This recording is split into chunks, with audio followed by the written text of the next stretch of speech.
Welcome to Bright's Market Minutes. I'm Dr. Lisa Sturdivant, Bright MLS Chief Economist.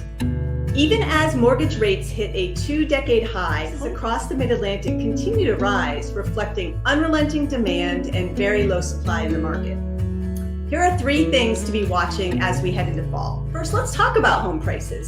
The median price in the Bright MLS footprint in August was $401,000. That's just shy of the record that was set in June, and it's up 5.5% compared to last August.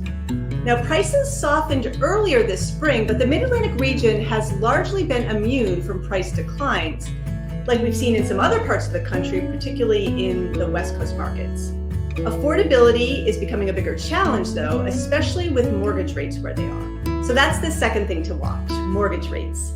At the end of August, rates hit a 2-decade high, and the average rate on a 30-year fixed-rate mortgage is still above 7%. Will home buyers begin to adjust to a new normal of rates above 7%? It was extraordinary how quickly home buyers adjusted to higher mortgage rates earlier this year, but this time could be different.